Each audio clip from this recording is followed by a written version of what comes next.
Hi, welcome back to Wi-Fi Movies.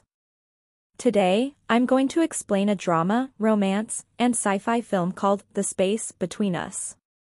Nathaniel Shepard, the CEO of Genesis Space Technologies, announces the launch of Magellan 61. His childhood dream had been to live on Mars, so he reveals East Texas, Mars, the settlement his company built on the Red Planet. He then introduces the 6 astronauts who will pioneer this massive endeavor. Lead astronaut Sarah Elliott shares that although she's afraid, she believes that courage is born out of fear once overcome. Later, Magellan 61 soars through the Earth's atmosphere and successfully makes contact with the space station that will take them to Mars. 2 months later, Sarah finds out that she's pregnant, so the Genesis team holds an emergency meeting.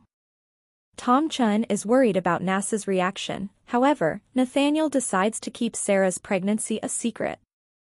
His team looks apprehensive at the idea, but he reminds everyone that this matter is no longer simply a Genesis decision. Sarah is no longer just an astronaut but is now also a mother. Months pass by, and the space station finally arrives on Mars. Immediately, Sarah goes into labor and gives birth to a healthy baby boy. However, she starts convulsing shortly after, suffering from postpartum preeclampsia. Despite their best efforts, Sarah passes away. Nathaniel watches everything through a monitor and mourns. Nathaniel tells his team it's not feasible to bring the newborn down to Earth. Having been in the womb in zero gravity affected the composition of the baby's body, making him unable to withstand the Earth's gravity. Concerned about the potential PR nightmare, Nathaniel offers to send himself to Mars. Tom refuses, given that Nathaniel has hydrocephalus. Although benign, it can become fatal if exposed to unknown factors in space. In the end, they decide to keep the child's existence a secret. After 16 years, East Texas has flourished into a bustling settlement, and Gardner Elliott has grown into a smart young man. He orders Centaur, his self-proclaimed robot best friend, to draw him a map of the settlement's ventilation system. Centaur refuses, saying that's classified information. Reminding Centaur that he helped build him, Gardner forcibly detaches Centaur's head to hack into his system, gaining access to the map himself. His plans are cut short when he receives a message from Kendra, one of the astronauts he is closest to. Gardner rushes through the facility to get back to his workstation at the greenhouse. Kendra asks him why she can't reach Centaur, suspicious that Gardner is up to something. He denies her claims and easily fixes the broken water pipes she assigns him. Kendra praises him for the job, but Gardner bitterly tells her his skills are useless if no one knows he exists. Later, Gardner sneaks through the ventilation system into the storage facility. He easily gains access and looks for the locker where his late mother's belongings are kept. When he finds it, he hurriedly takes everything back to his quarters. Gardner looks through Sarah's items, where he finds a ring and flash drive containing footage of her. He watches Sarah run and play around a beach house with an unknown man. Gardner prints a screen capture of the two, sure that the man is his father. He gets a notification on his computer from Tulsa, a high school girl who's bounced between foster homes all her life. Tulsa tells Gardner she can't wait to go on a road trip and leave her miserable life behind when she turns 18. Gardner wishes to go with her, so Tulsa invites him. Lying, he repeats his cover story that he is confined in a penthouse somewhere on Park Avenue because of his bone disease. Later, Kendra finds Gardner rewatching an old German movie about an angel who fell to Earth and became human after falling in love with a woman. Meanwhile, Tulsa enters an empty music room. After checking that she's alone, she plays the piano but gets found by some boys peeking through the window. She makes a run for it and rides her motorcycle away as they taunt her. She arrives at her foster home, where her foster father, Chuck, is passed out on the couch. She remembers Chuck is supposed to be at work and drags him out to fly his crop duster plane over the fields. On Mars, Gardner sneaks out of the settlement station, bypassing the door's electronic lock using the magnetic implant in his heart. He rides through the Martian terrain to visit his mother's grave. Filled with emotions, Gardner drives the buggy recklessly until his vehicle capsizes, damaging his suit. Thankfully, Kendra arrives. She hurriedly uprights Gardner's buggy and adjusts his spacesuit, helping him breathe again. Back at the station, Kendra scolds Gardner for sneaking out. She asks if there's anything wrong, and Gardner curtly replies that he only wanted to visit his mother. Kendra reveals that Sarah's ashes were scattered across the Pacific Ocean. Understanding Gardner's sadness, Kendra contacts Nathaniel, who has been living in seclusion since the incident 16 years ago. Kendra suggests that they let Gardner fly down to Earth since he desperately needs a connection to his roots. Nathaniel vehemently rejects the idea, saying it's too dangerous. Tom surprises him with the news that NASA is in favor of bringing the boy to Earth, urging Nathaniel that this is their chance to right a wrong. Gardner is ecstatic to hear the news. He immediately tells Tulsa that a cure to his disease has been found. He undergoes surgery, injecting his bones with carbon nanotubes to increase their density. He also begins training his body with Kendra to help with his enlarged heart. Secretly, he steals some cash and passport from the lockers of other scientists in the station. After months of preparation, Gardner is finally cleared to fly to Earth. He asks Kendra if she will visit her ex-husband when they land. She replies no and recounts that they divorced after he found out she's unable to have kids. Kendra assures Gardner not to worry, as motherhood wasn't part of her career plan at that time. Gardner asks her to accompany him to meet his father, but Kendra reveals that no one knows who his father is. Nathaniel hacks into the station's records and sees that Gardner's room is empty. He checks the names of the crew bound to Earth and sees Gardner's name on the list. Nathaniel leaves his secluded mansion and drives to Genesis headquarters to meet the boy. The crew's pod finally enters the Earth's atmosphere, landing by the ocean. The Genesis scientists perform routine checks to ensure the crew's body adjusts smoothly back on Earth. They take special care of Gardner, who is having difficulty walking but is looking in awe at the blue ocean. Gardner is taken to a lab where they run tests to check his body's compatibility with the Earth's atmosphere.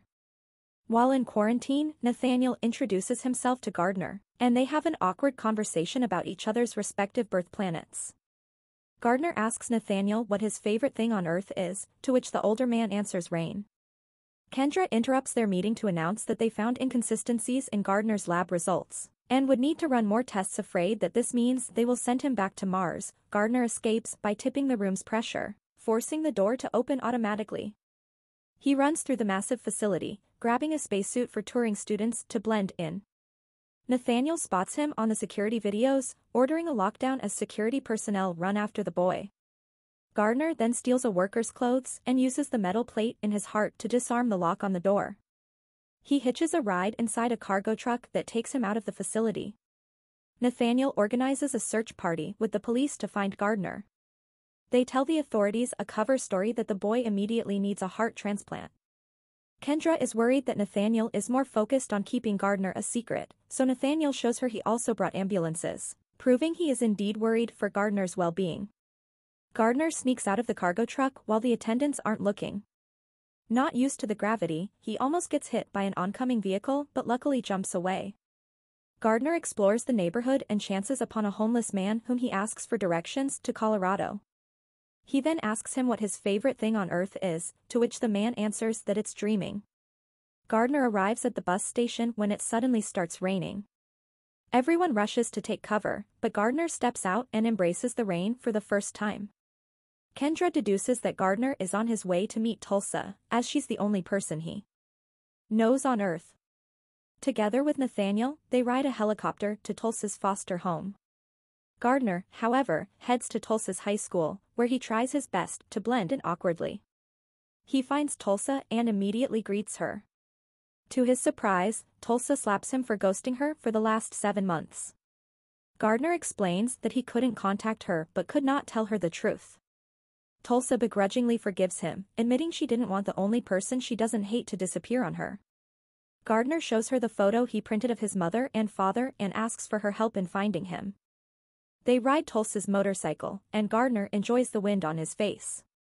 While Tulsa heads inside her house to get some cash, Nathaniel and Kendra arrive. They tell Gardner his life is in danger, but Gardner shouts back that he only wants to find his father as he's the only one he has left. Kendra reminds him that he has her too, but Gardner retorts that she never wanted kids. He apologizes that she had to raise him and runs. Tulsa hears the whole exchange and runs after him. Kendra almost catches up to Gardner when Tulsa arrives on Chuck's plane. Gardner grabs onto the plane and they fly off. Their celebration is short-lived when Tulsa admits she doesn't know how to fly the aircraft. Having trouble with the oil pressure, they are forced to land, crashing the plane into a barn. They jump at the last second before the explosion and escape. Nathaniel and Kendra see the explosion and rush to the site, assuming the worst. Tom informs them that they found no bodies in the wreck, which means that Gardner and Tulsa are alive. Nathaniel looks relieved but blames Kendra for not looking after Gardner properly. But Kendra argues that he abandoned Gardner and East Texas 16 years ago. Tulsa steals a car despite Gardner's disapproval. Because of his odd mannerisms, Tulsa asks Gardner again where he's from. This time, he truthfully answers that he's from Mars and his mother died during childbirth. Tulsa gets mad, thinking that he's lying. She unloads on him that all her life, people always lied and threw her aside when she's no longer useful. Gardner swears he's telling the truth, apologizing for the hard life she's been living until now. Tulsa takes them to a diner and sneaks to use an unattended tablet. She searches Sarah Elliott on the internet and sees that she was indeed an astronaut who died on Mars 16 years ago, but there is no mention of Gardner anywhere. Tulsa acknowledges that at least parts of Gardner's story are true. He shows her his mother's ring, so they search the meaning of the inscription around the band and find that it means maternal love in Havasupai, a language spoken in Arizona. Tulsa deduces that it must be a wedding ring, therefore, his father must have the other half. They take note of the man who made the ring and head to Arizona. Nathaniel and Kendra miss them yet again in a mixture of self-anger and regret. He admits to Kendra that his choice 16 years ago still kills him. Kendra receives news that Gardner's blood has elevated levels of troponin. His heart cannot withstand the Earth's atmosphere and gravity. With no time to lose, they resume their search. Meanwhile, Gardner watches the colorful hot air balloons floating along the horizon as he happily eats his fifth burger. With Gardner's innocent excitement, Tulsa can't help but admire the beautiful view and smile. They head to a department store to change clothes and get supplies. After changing, Gardner finds Tulsa in a dress, playing a keyboard in the middle of the store. Gardner listens as Tulsa sings softly, but she abruptly stops when she spots him. Nathaniel and Kendra arrive moments later, but they've already left. They watch security footage of the pair, wondering why they're heading to New Mexico. Gardner is now on the wheel, but he can't keep his eyes off Tulsa and tells her that she's beautiful. Tulsa tries to play it cool but is visibly flattered. She argues that people don't just say what they truly feel like he does. People lie to put up guards, but Gardner doesn't understand why people do that. That night, they dance under the stars and kiss for the first time. Gardner tells Tulsa that he believes he will fall in love with her and fall to earth, like the fallen angel in the German movie. Later, they lay together in their camping bags. Gardner explores Tulsa's body with his touches, but to her surprise, he only moves to pull the covers over her.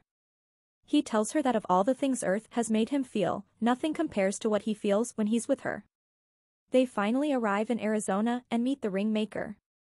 He tells them he's married many couples over the years. Fortunately, he has an address on file from the ring's invoice. Borrowing his computer, Tulsa locates the address in Summerland, California, and confirms it's indeed the beach house in Gardner's photo.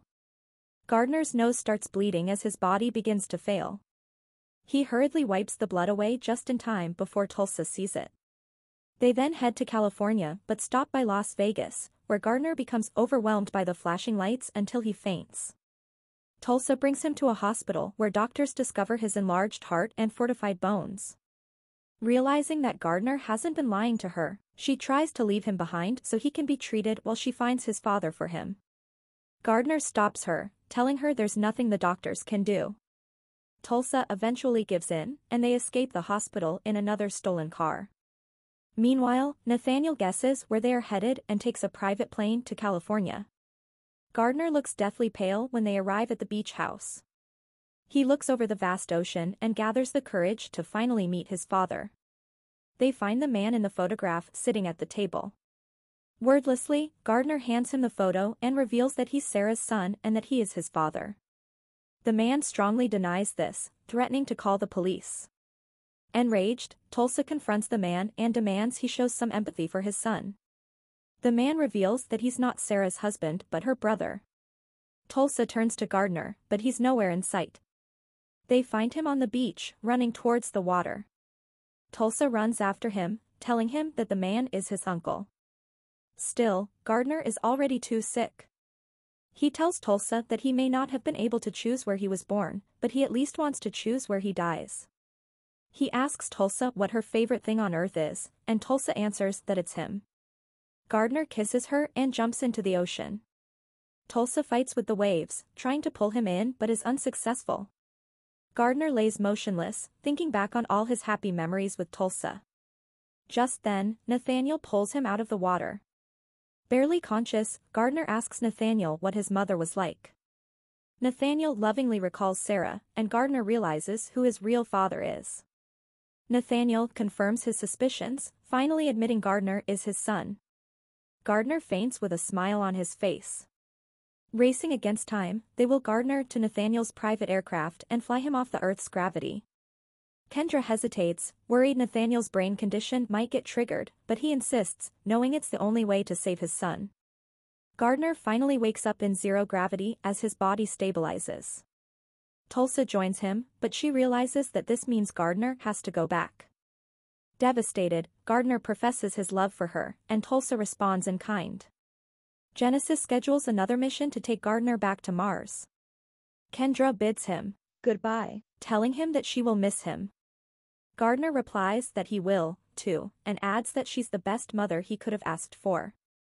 Tulsa arrives to see him off, barely holding back tears. Gardner tells her that he had the best time of his life with her.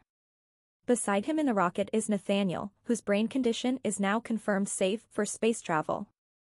Gardner and Tulsa remain in touch through video calls and chats. Kendra unexpectedly visits Tulsa to offer to adopt her and take her home back to Colorado. Wary at first, Tulsa eventually smiles and accepts. Although retired as an astronaut, Kendra now runs NASA's training program where she trains Tulsa to eventually go to space. Meanwhile, Gardner gives Nathaniel a tour of Mars, where the father and son are happy to live on the red planet. Subscribe to watch more videos like this, turn on notifications, and leave a like to help the channel out. Thank you for watching.